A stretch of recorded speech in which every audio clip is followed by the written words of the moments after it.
invest in ourselves. We all shine. Together, we are Black beyond measure.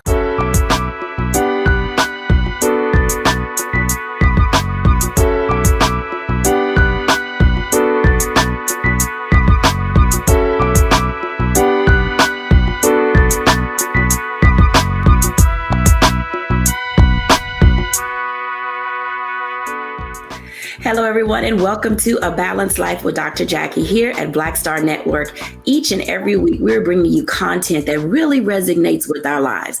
And today, we're going to be talking about the Great Resignation. I know some of you have already figured out your exit strategy, and you are ready to leave your place of employment.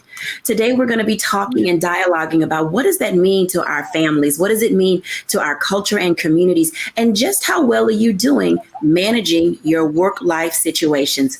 We're going to be joined today by Corey Briscoe of ABCD and Company Business Coach, Pastor JT, our resident theologian and spiritual coach, Stacey Owens, our education and balanced living coach, Dr. Tierney, our extraordinary level up coach. And then we're having a special guest, Rhonda Dallas, our wellness coach. Let me tell you, in your life, you need a plethora of people who can speak to you about the situations and circumstances that are governing your lives. How do you make the decisions that are of value and importance to all the people that you personally have to deal with on an ongoing basis? Welcome in, everyone.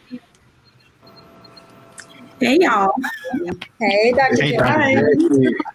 Let me tell you, it is so exciting to see each of you, and you bring to the table today a wealth of experience that literally is going to allow our audience to figure out their own access points and their pathways to the struggle that some may be having of how do they decide to stay or to go. Now, most of our audience knows that all of you are business owners. You run your own companies. You are in that group that said, I either don't want to work for other people, or I'm not going back to work for other people, or you had a special call in your lives. So I'm going to start with Corey Briscoe, because Corey falls into that category of entrepreneur. Corey, can you tell us a little bit about your decision not to work for other people? Yeah, well, that's I'm trying to think where to start, Dr. Jacquie. It's funny because my joke is, before the Great Resignation was popular, me and a couple other people started that trend, right, and decided that entrepreneurship was the path. And I think a part of it, even now, is what you're seeing is there is a reinvention that's happening. Many people are leaving their traditional places of employment, and they're trying something different. They're going into temporary work. They're going into the gig economy, as we call it, or part-time, and they're trying to actually look at areas of passion and see, as people shuffle through life and the pandemic has changed the way we live, people are trying to see what is it that makes them passionate. They're trying to see what is it that makes them happy at the end of the day. And I think we're seeing it. When I look at my own, journey to this, it was a decision that, culture is so important. And when I look at the culture that I was in, it just wasn't conducive to where I wanted to be or what I wanted to do. And I wanted to be in a position where I felt like I could empower others. And I wanted to set a culture of business where you could be happy at work, you can enjoy the place of work. You aren't dying to get off at 5 o'clock at 4:57. And I think that's what's happening in the nation right now. People are saying, I could be happier doing something else. And the time right now is to jump ship if you can, because the way the economy is positioned, everyone's working remote. And so people are looking this as an ample opportunity to, again, reinvent themselves. And then employers are reshuffling talent, whether it's losing talent or trying to attract new talent due to the new demands. It really positions itself in the country for this opportunity of now. This opportunity of now. Clearly, the Bureau of Labor Statistics has been reporting that 25% more people, as Corey stated, are jumping ship and finding pathways. Prior to the pandemic, more people are making that decision to leave their jobs. Now, there are a couple of categories that people, can fall in. And one of them that I find most interesting, Corey would probably fall in the do-it-yourselfer category. But then there are also the traditionalists, those individuals who are career, and it comes first. But then you have individuals who are are idealists who want to work part-time or just take a gig or two when they feel like it. And then there are others who have stepped out of life because, they have caregiver responsibilities. And then, my favorite group is the relaxers. It's like career no longer comes first anymore. Stacey, when you think about yourself and why you do what you do at Zecca and you run your own business, why was it important for you, not to fall into that traditional teacher administrator category where you came from? Now, this is interesting because I tell people I didn't wake up one day and say, I want to be an entrepreneur. I wanted to start my own business. I was a great teacher. I taught for several years. I was a national board certified teacher, and I could teach kids with my eyes closed, and I did it well. But I had another thing going on in my life with my personal son, and he wasn't getting the needs that he needed from that traditional school setting. And so I was sort of thrust into this because God gave me the vision to create the thing that he didn't have, and it wasn't in the area, and other students were suffering from some of those same disconnects. And so he gave me the vision to create a place that would fit that need. So I sort of, I fought it for a long time. And then one day it was like nothing, whatever you don't do what God tell you to do, everything won't go like it should need to go, because he's going to get you to that purpose eventually. So I was thrust into the whole concept of opening the schools, but it's better to be obedient than it is to sacrifice. So it turned out well. But so I think whenever you have to make that decision of why you want to go into being your own boss, I think you just need to, reevaluate your life and see if you're ready for it, if you're emotionally balanced for it, because it's not necessarily easier. People think, oh, I'm tired of going to work. I want to go open my own business because you think it's going to give you some release. I found that I work more now working this capacity than I did when I was working as a teacher. So just make sure you are mentally and physically ready for it. Mental and physical readiness is a very big component of who we are and how we govern our lives. And oftentimes we make decisions not based on emotion, but literally how are we being treated as employees and what does that look like in our everyday life? Pastor JT, in the work that you do in guiding other people, what are some of the reasons that you are full-time pastor versus bivocational? Because I know there are many who try to juggle that responsibility of working a career job versus seeing the pastoral life as their career work. Well, Dr. Jacquie, I must tell you, I think I'm maybe quadruple vocational. From the serving as lead pastor of the Word Church, there has been so many doors that have opened that has caused me to now serve in those capacities. So I worked in corporate America all my life up until becoming full-time at the Word Church. And then we created our nonprofit, The Fulfillment Project, which I serve as executive director. And so in that role of executive director, especially during the time of our heightened seasons, so we have services that we provide year out. But when we get into our heightened seasons, we have a big back to school outreach event. We have a Thanksgiving event, we have a Christmas event, and then we have an event that's kind of around the Easter season. So those times are our larger attracted events. And in the middle, I'm out connecting, making partnerships, fundraising, being the face of the organization, and then connecting those dots. But then from those levels of service, I've moved. I've written 7 books, so I, generate some income from there. I am a public speaker, generate income from there, and public speaking from outside of the church. Do a lot of work with colleges and universities and speaking in a lot of different business functions. I just got off of a coaching call with one of my mentees prior to jumping online with my amazing Balanced Life family. I am a certified personal trainer. I am writing a book on how to transition from a more eating of meat to a plant-based life. I have my own cologne line. So, Dr. Jacquie, thing is the easy thing. I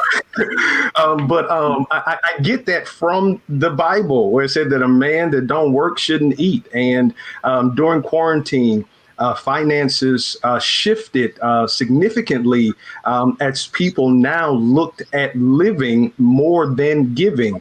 And there was a certain lifestyle that I had provided for my family. And so I saw an opportunity for me to utilize the tools that God has given me that, you know, my mom and my daddy paid for my college degree for.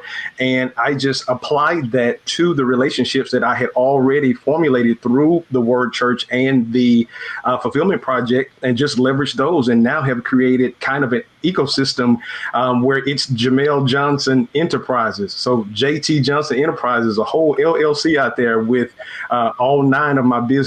So, yeah.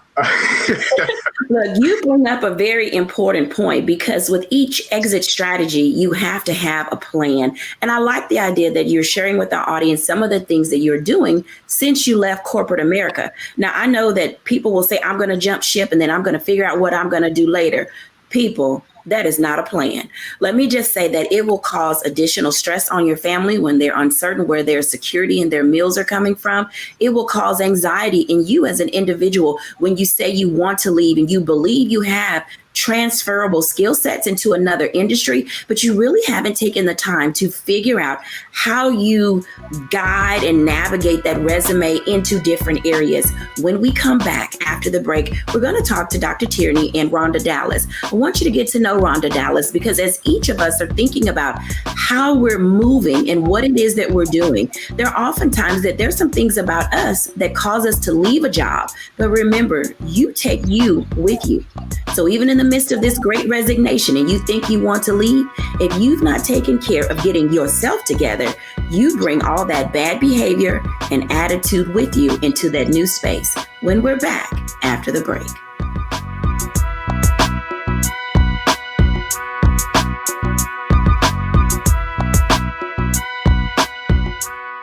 When we invest in ourselves, we all shine.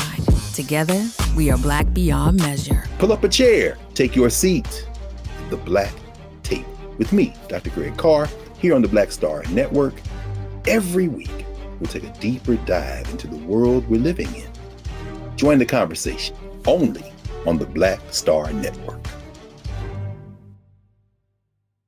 Hatred on the streets, a horrific scene, a white nationalist rally that descended into deadly violence. White people are losing their damn minds. As an angry pro-Trump mob storms the U.S. Capitol, we've seen shootings. We're about to see the rise of what I call white minority resistance. We have seen white folks in this country who simply cannot tolerate black folks voting. I think what we're seeing is the inevitable result of violent denial. This is part of American history. Every time that people of color have made progress, whether real or symbolic, there has been what Carol Anderson at Emory University calls white rage as a backlash. This is the rise of the Proud Boys and the Boogaloo Boys. America, there's going to be more of this. Here's all the Proud Boys, guys. This country is getting increasingly racist in its behaviors and its attitudes because of the fear of white people. The fear that they're taking our jobs, they're taking our resources, they're taking our women. This is white fear.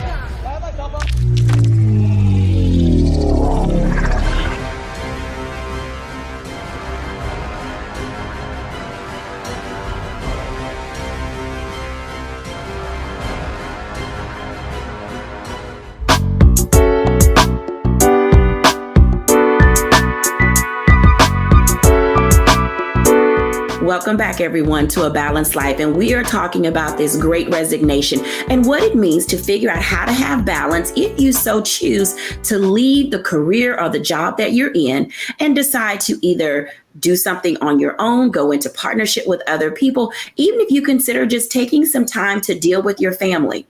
Now, let me just say that a part of this great resignation also means having a plan and a strategy for being able to move you forward, because first and foremost, balanced living begins with you.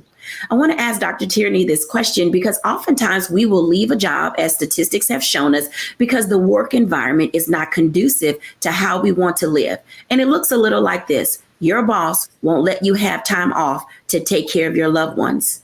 Your employer doesn't see the value in you taking every other Friday off for your mental well-being. And oftentimes things creep up in our own lives where we have to be able to have a stop out.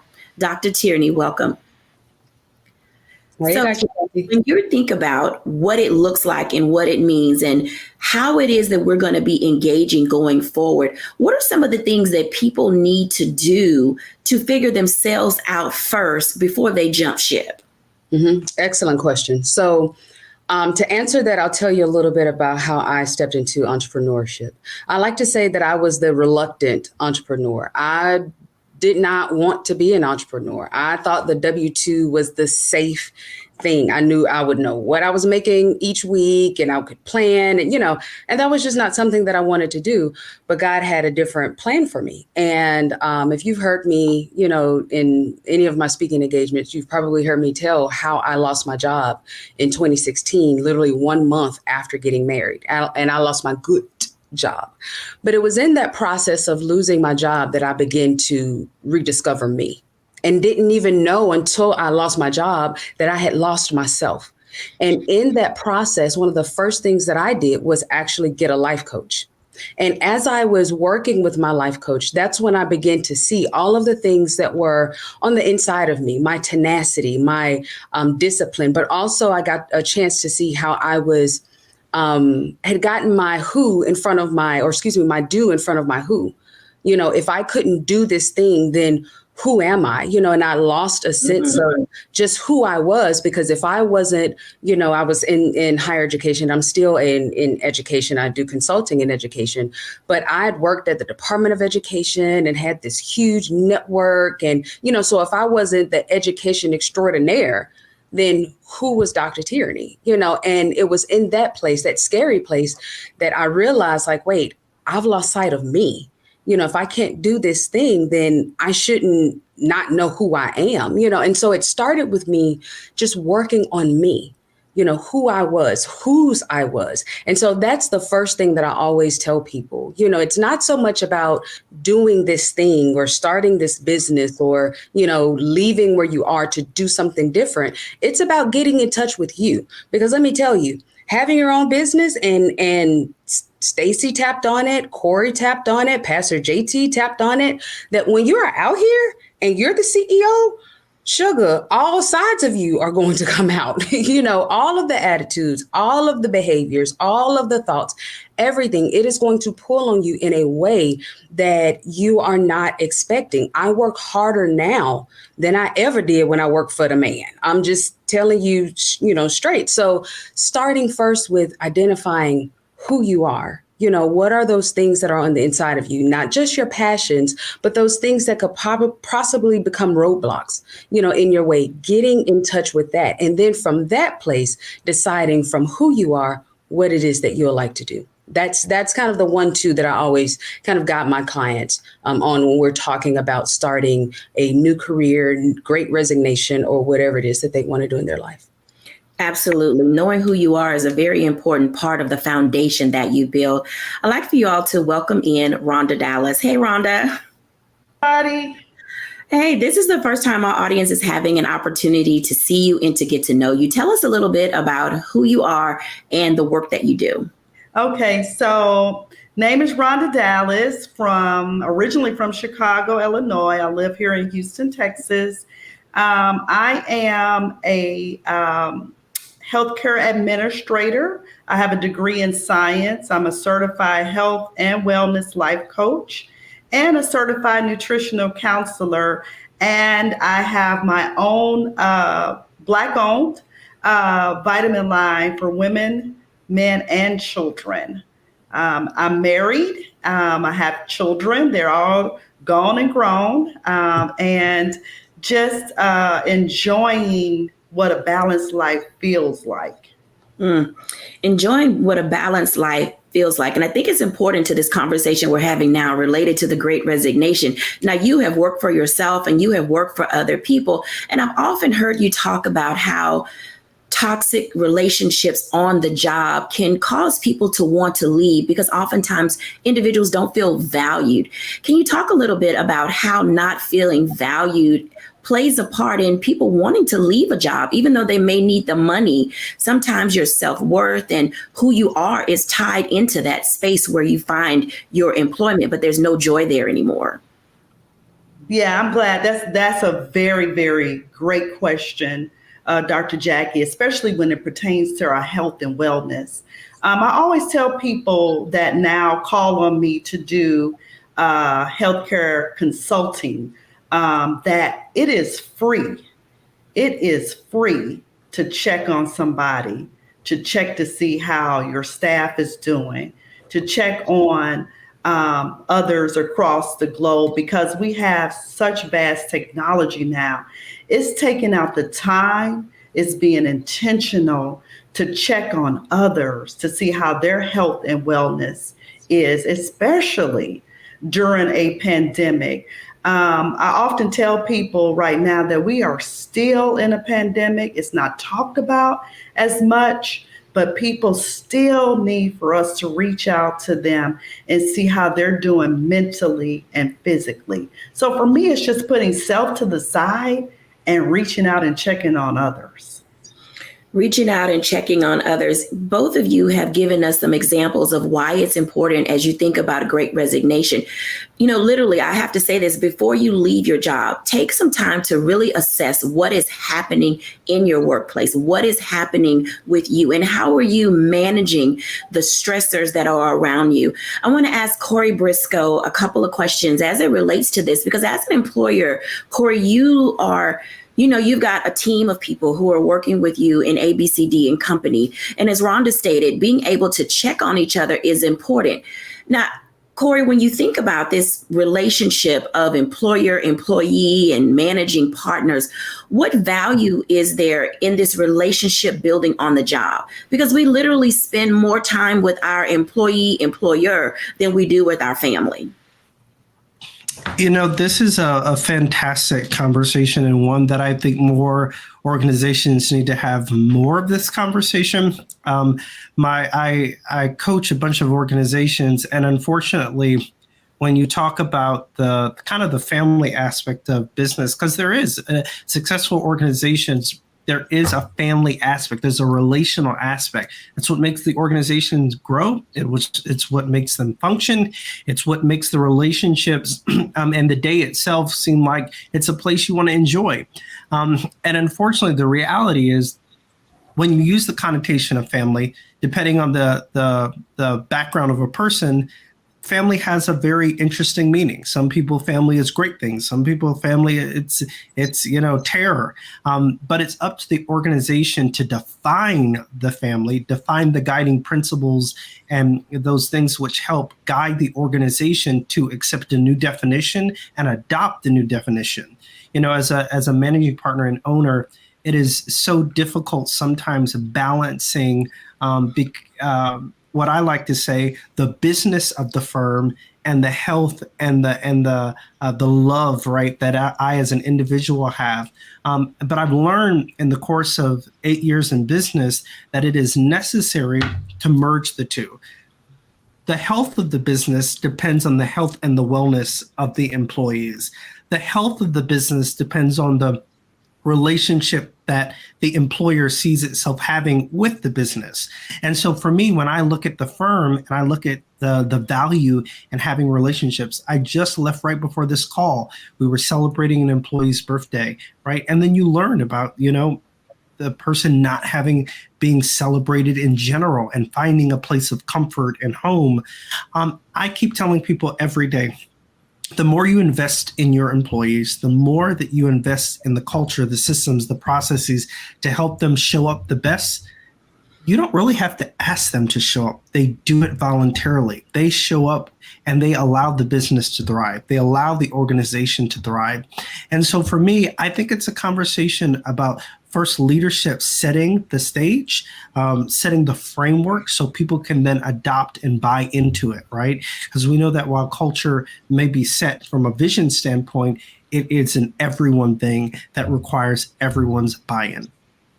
Absolutely. Buy-in is key to what we do. And, you know, entrepreneurship, whether you're starting your own business when you step out, whether you're taking the opportunity to say, you know, this employee-employer relationship is not really working out, you know, quite the way I anticipated it to be. You know, statistics are showing that 2.8 million more people between 2020 and 2021 applied for applications of startup than they did in 2019. And that says something, that our workforce is leaving these environments where there is a rigidity and a lack of flexibility. When we come back after the break, we want to talk about that for a moment, because each of you in this moment are deciding whether or not you want to leave early. If your company decides that they're going to offer, you know, early retirement for some of you because you have issues at home that you need to take care of. You know, many of us in this particular platform have been in that space where we've been caregivers for other people, whether it was a sibling, a cousin, a mother, a father, or a grandparent. And that caregiver category is very important as it relates to the Great Resignation when we're back after the break.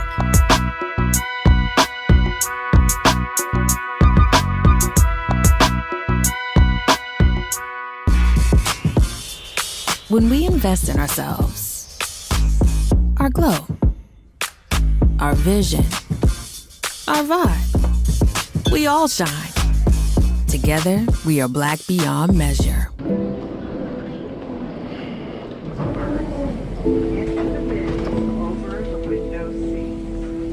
These are the only bins that will accommodate larger overboard.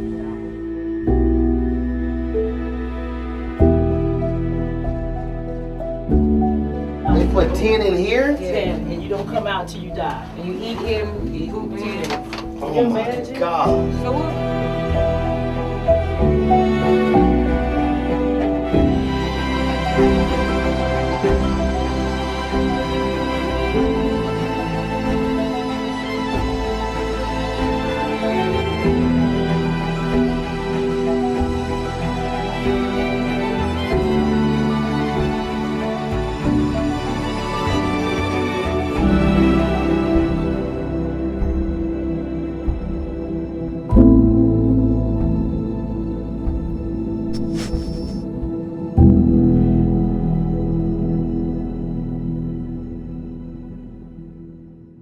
When you talk about blackness and what happens in black culture, we're about covering these things that matter to us, speaking to our issues and concerns. This is a genuine people-powered movement. There's a lot of stuff that we're not getting. You get it, and you spread the word. We wish to plead our own cause.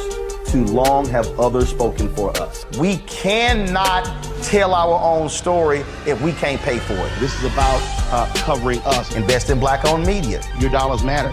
We don't have to keep asking them to cover our stuff. So please support us in what we do, folks. We want to hit 2,000 people, $50 this month, raise $100,000. We're behind 100,000, so we want to hit that. Y'all money makes this possible.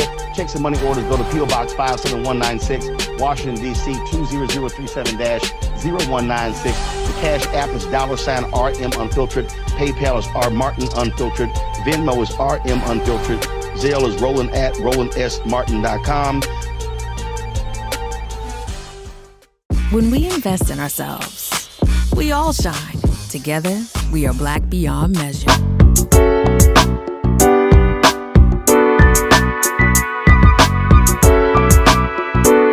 Welcome back, everyone, to A Balanced Life. And this conversation today about the Great Resignation has a significant impact on our community and our culture. As we think about how we're navigating the nuances of having to go to work, one of the things that causes people to decide to leave is that there's a lack of flexibility in the workplace. I have to tell you, I worked in corporate America, and the things that I enjoyed most was a 4-day work week. It allowed me to handle the business of my home, to manage those things that were important, to go to doctor's appointments, to just go to brunch and see my friends. And we get to that space where we have to say we need a break. But oftentimes that corporate machine has a wheel and a productivity schedule that has to keep going and going and going. And then we become like hamsters in a wheel where there's no exit strategy for us. Stacey, I'd like to ask you about the environment where you work, because you do something with your staff where you give them this health and wellness time and opportunity for a break, but also you work with parents where you see that many of your parents are taking time out to care for their loved ones. Give us a little bit of an example about how this is relatable to this great resignation and people taking time for caregiving. Yeah, I think in my environment it's interesting because our students only attend school 4 days a week. So our teachers, they have one day on Monday that we designate to professional development. And I try to make those Mondays light for them because I recognize that balance is key. You know, since the pandemic and us re-entering the world, all these responsibilities came back into play, and it just caused everybody to just be imbalanced and go into just, it just kicked up some of the stressors that your workplace have to deal with. And I have teachers who are caregivers. They were put in a position where they had to take care of their parents, or they needed to take care of their child at home, and the daycare centers were no longer having any vacancies. And so now what do you do when you have a toddler at home and the daycare centers are full because they had to cut the staff and you have to go in and teach somewhere? Oh, that made it challenging. And so for us, I had to really go back into a place where we were trying to make sure that the teacher understood it had to be a balance between the professional life and the home life. As the boss, I created an environment where I wanted to be understanding of life, because life happens. So I had teachers who, if the child wasn't sick and your babysitter called out, I was like, bring them to work, bring them on to work. And the administrative team, like the nurse and myself, we would just be on babysitting duty to help out this employee so that they would not have to take a day off or use any of their personal leave time to deal with the crisis that was created outside of their control, right? So you just have to create situations where we can make sure that as the employee, though, I understand that if I can do that as an employer, what are you going to give back to that as an employee? We can't get imbalanced. We can't have that expectation that I only can let my life happen, but not take in regards of how that may affect the employer, right? So I always tell my staff, I can work within this situation as long as we keep a balance between the two, because workplace crisis such as family crisis, stress and depression, those are the top 3 things that can kill an environment for an employer. And it's easier as an employee for me to deal with the job than it is for me to deal with my home. So if my home life is imbalanced, if my money's funny and I'm dealing with things at home, I can't just go and divorce or drop my kids or do whatever, but I can come to work and the easiest or simplest thing can trigger me because of my imbalance at home. So I've learned to, and I won't even acknowledge that I'm triggered because of something going on at home. I'll just look outward and say it's this that's happening at work, and then the next thing you know, they're coming in saying I have to quit my job. So I like to say, let's look at this. Let's back up. Let's talk. Let's see what we can do as an employer to help you become more balanced, but take responsibility for both environments. That's sort of the approach that we use. You know, when people talk about traditionalists, individuals whose career always come first, it does seem as if it's difficult to make those decisions and set the priorities that are necessary to be able to say, you know, I'm going to give my employer or my employee a break. And that relationship is filled with tension at times simply because most employers are not the owners of their company. They have guidelines to follow because they work for big corporations. And Dr. Tierney, you've been in that space before. How do you help these large corporations figure out how to create space and time for their employers? The employer and the employee don't have a relationship per se, in the sense of being able to say, you know, let's change some rules and regulations. You know, is our bottom line more important than the health and wellness and the well-being of our people? Mm-hmm. Absolutely. Absolutely. And this is where kind of the consulting and the coaching part of my businesses collide, because coming in and working with companies, I help the companies to see the individual. A lot of times big companies are just looking at the bottom line. We have to produce this much, we have to meet these particular goals and, this, that, and the other. And so they create these hierarchies, they create these job descriptions, and okay, we just need a body to fill it so that we can hit this bottom line. And if we're not hitting the bottom line, then why was this off or why was that off? Almost treating their employees like robots. And so what I do is I help the companies to see the individual, help them to think about, when we're talking about our bottom lines, we can't talk about them in these arbitrary ways as if we have robots that are just pushing buttons. We have humans that are, parents, they are daughters and fathers and siblings and sons. And, they have all of these other things that they're coming to work with, and so, Corey said it. When you make your people feel valued, you don't even almost have to worry about whether or not the employee is going to, do what it is that you ultimately want them to do. If you are putting the value in them, if you're taking that moment to say, hey, how are you today? And so sometimes we make it this big thing, and it's often not. It's something just as simple as saying, hey, how are you doing today? Letting that employee know that you see them, that you hear them, that you value them. That goes a long, long way.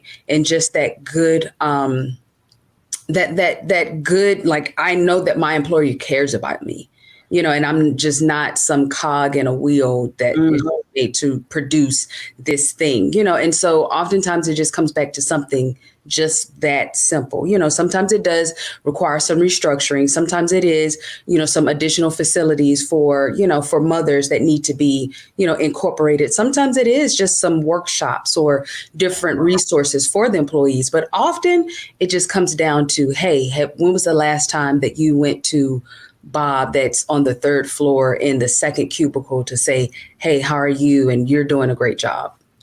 Absolutely. So just really checking in those little ways can have a big impact for the company bottom line overall. It is the little things that make a great impact. Pastor JT, in your role, and I know I keep saying in your role as pastor, leader, spiritual advisor, but most of the people in our sector of what we do and who we are as a people of culture, our communities are based on faith, and we try to make decisions by faith.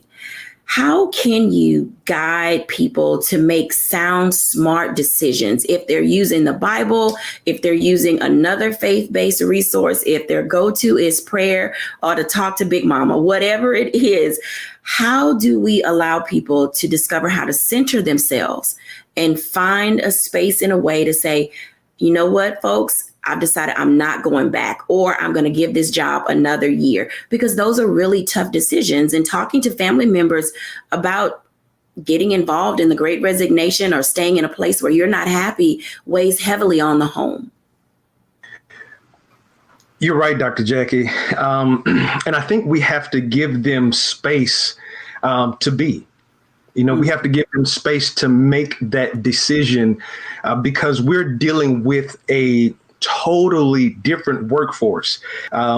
When we originally talked about this topic, I am a researcher, and in being a pastor, one of the things that I found out is that typically in the church of old, it was more so, top down in a sense. The pastor is the one that has all the say, makes all the decisions, and then you all just follow suit.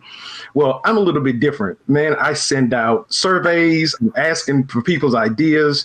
I'm doing a series now at the movies, and I'm asking people to chime in and let me know what movies they watch so I can, watch their movie and preach it and see what God is saying in the movie. So I try to incorporate and engage other people's thoughts. And this is kind of different because I understand that I'm preaching to a different generation, and it's a different generation that's going to work right now.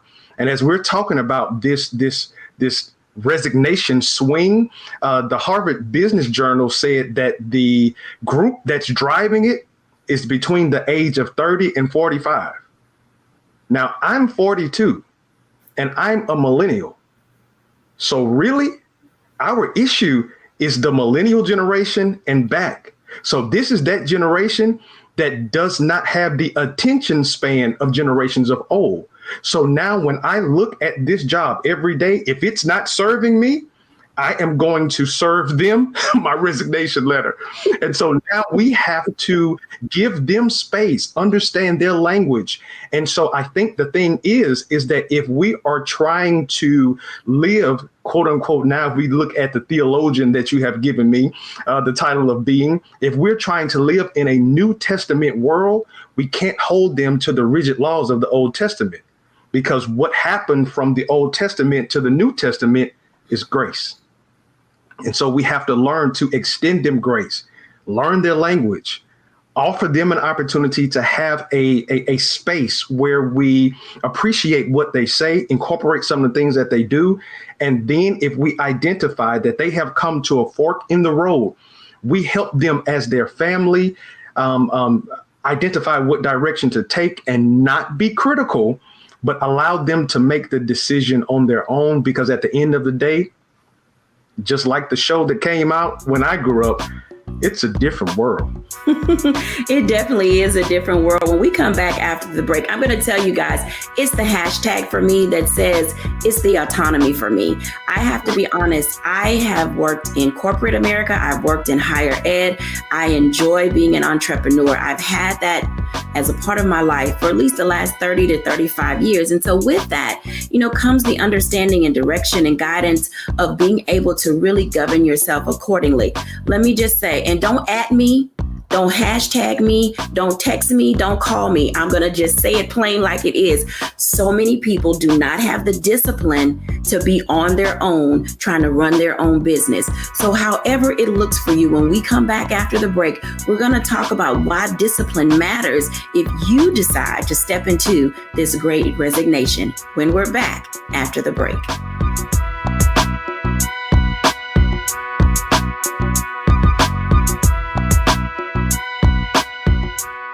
When we invest in ourselves, we all shine. Together, we are Black beyond measure. I'm Deborah Owens, America's Wealth Coach, and my new show, Get Wealthy, focuses on the things that your financial advisor and bank isn't telling you, but you absolutely need to know. So watch Get Wealthy on the Black Star Network.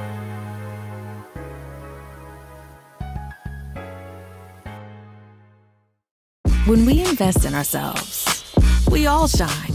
Together, we are Black beyond measure.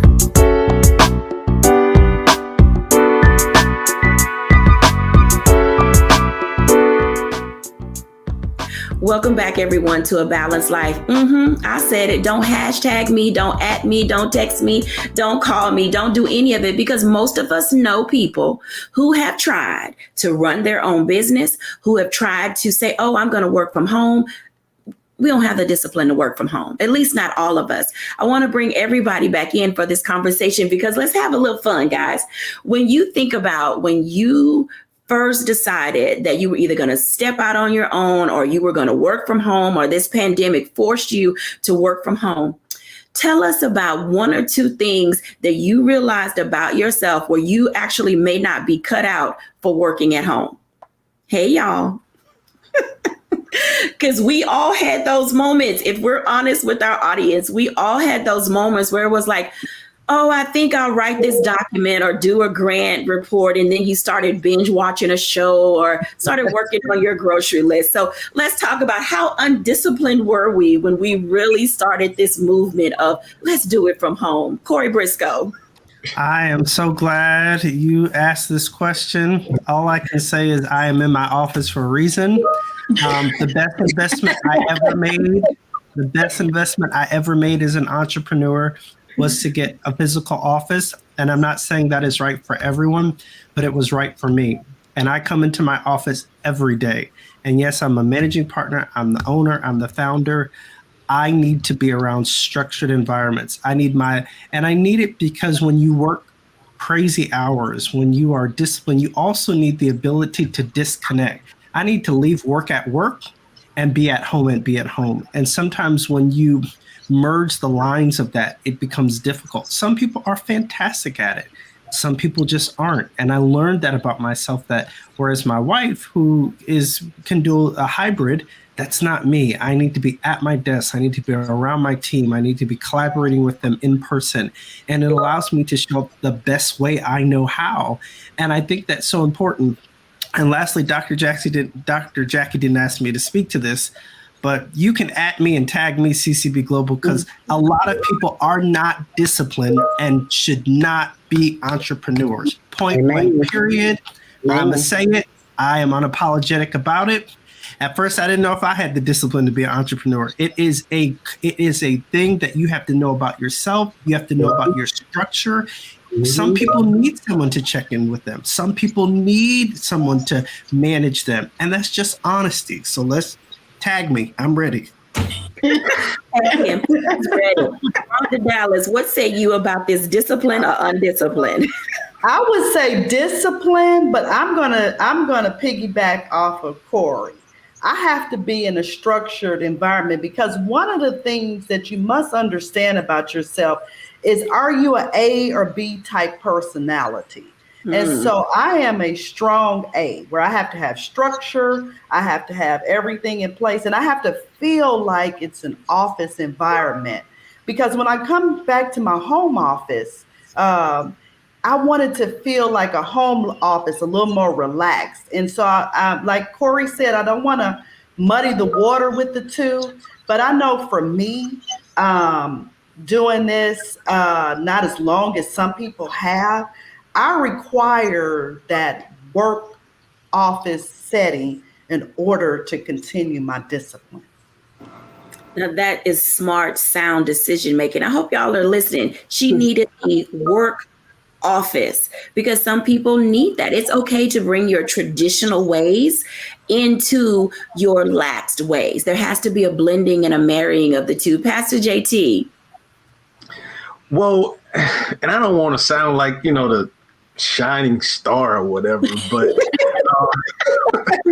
okay, go ahead. Yeah, I mean, either way, because, and I think because what I do calls for so much, and it takes me in so many different directions. And I think one of the things for me, if I can say I was undisciplined in saying no. I'm still undisciplined in saying that. Over the last 3 days, I've probably had about 12, 13 different events that I had to go speak at or attend.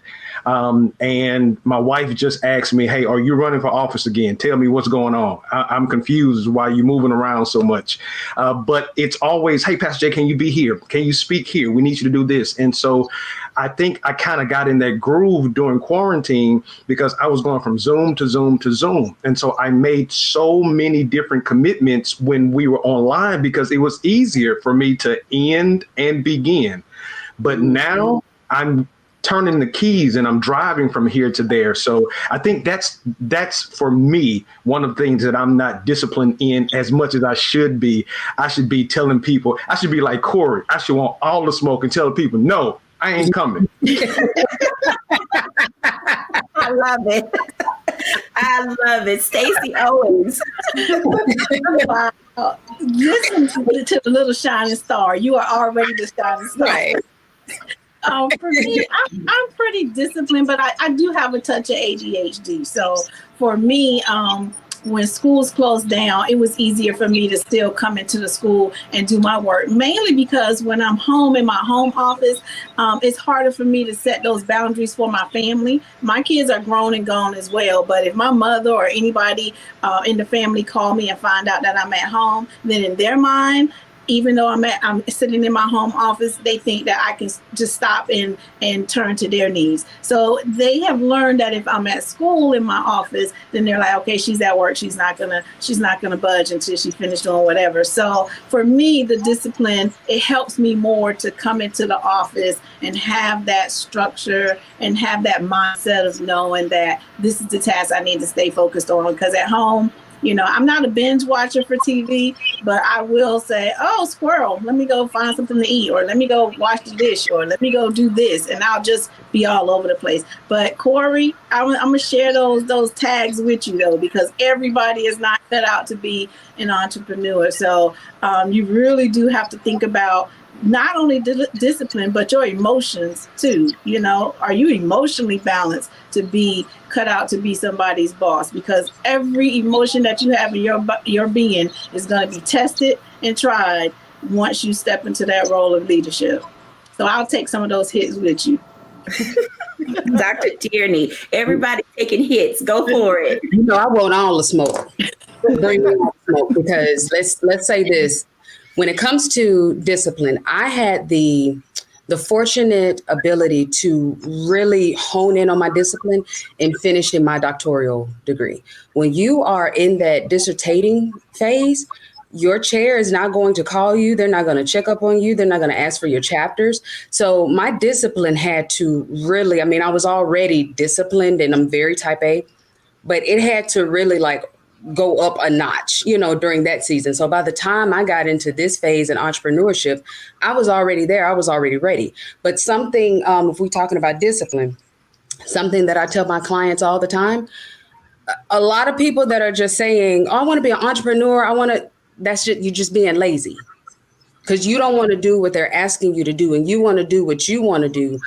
There's a sense of laziness and a sense of rebellion, that's in there. Before I had my own business, I served this other company I was working for. I served a friend in his small business. I served. So if you don't want to serve where you at, then you don't want a business. That rebellious nature, that laziness, all of that will not bode well for you when you get your own business. Like I said, I work harder now than I ever did when I worked for someone else. Now it is rewarding, it is fulfilling, and it doesn't feel like work because I'm walking in my purpose. But there's more that goes into what I do now than what it did before. So if you don't like what I said, I really don't care, sugar, because I love you and I want you to hear the truth. So after you get through adding Corey and adding State, you can add me too, because at the end of the day, I'm going to tell you the truth that's really going to help you get to that next level, for real. For real, she said.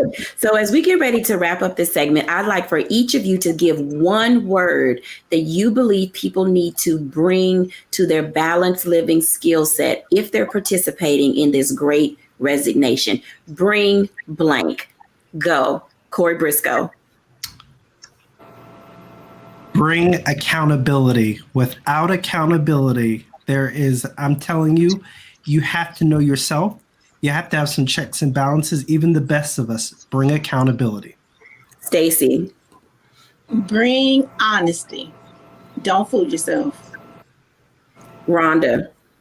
Bring your mind. Don't leave it at home with you, but be intentional. Bring your whole self to the table. Pastor JT. I'd say bring commitment. Because if you are going to step out, man, it's going to be some days that you're going to get hit with some stuff that's going to make you want to run back in the house. But if you are committed, I promise you, and you put in the work, you'll get the rewards. Dr. T. Bring self-awareness. Before you think about doing anything, you need to know exactly who you are and how you're going to show up. When we come back after the break, we'll bring reflections from today's show.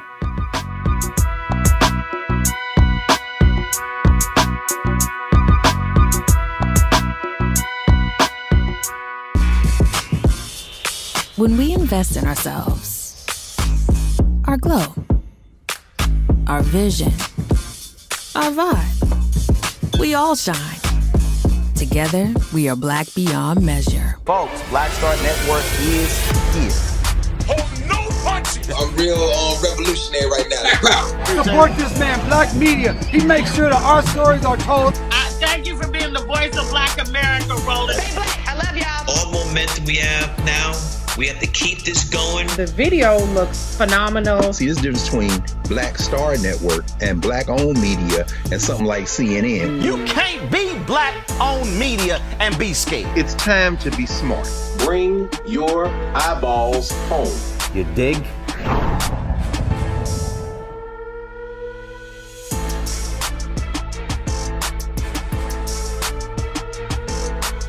When you talk about blackness and what happens in black culture, we're about covering these things that matter to us, speaking to our issues and concerns. This is a genuine people-powered movement. There's a lot of stuff that we're not getting. You get it, and you spread the word. We wish to plead our own cause. Too long have others spoken for us. We cannot tell our own story if we can't pay for it. This is about covering us. Invest in black-owned media. Your dollars matter. We don't have to keep asking them to cover our stuff. So please support us in what we do, folks. We want to hit 2,000 people, $50 this month, raise $100,000. We're behind 100,000, so we want to hit that. Y'all money makes this possible. Checks and money orders go to P.O. Box 57196, Washington, D.C. 20037-0196. The Cash App is $RM Unfiltered. PayPal is R Martin Unfiltered. Venmo is RM Unfiltered. Zelle is Roland at RolandSMartin.com.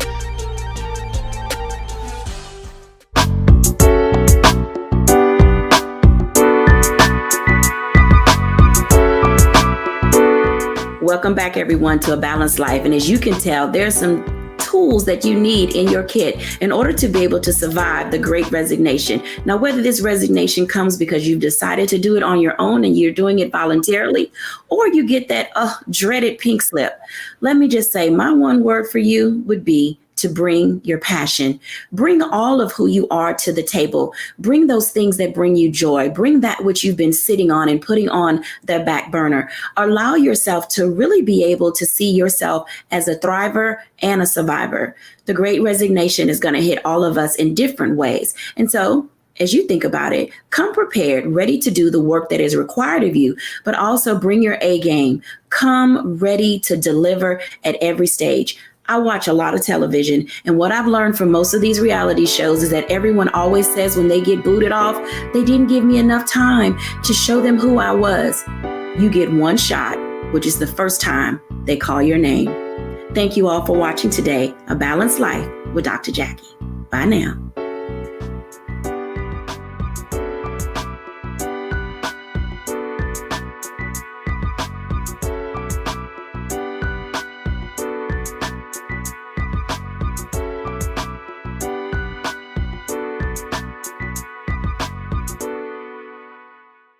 When we invest in ourselves, we all shine. Together, we are Black beyond measure. Hatred on the streets, a horrific scene, a white nationalist rally that descended into deadly violence. White people are losing their damn minds.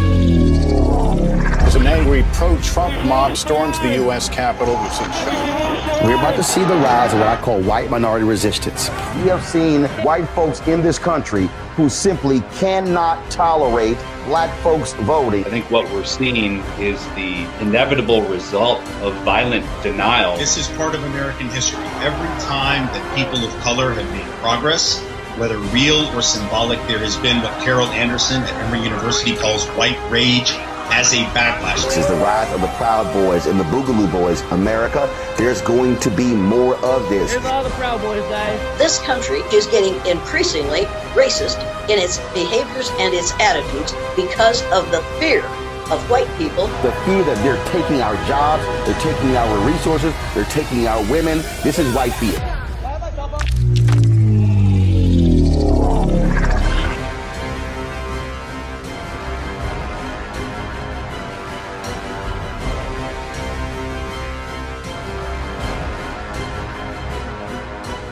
When you talk about blackness and what happens in black culture, we're about covering these things that matter to us, speaking to our issues and concerns. This is a genuine people-powered movement. There's a lot of stuff that we're not getting. You get it, and you spread the word. We wish to plead our own cause.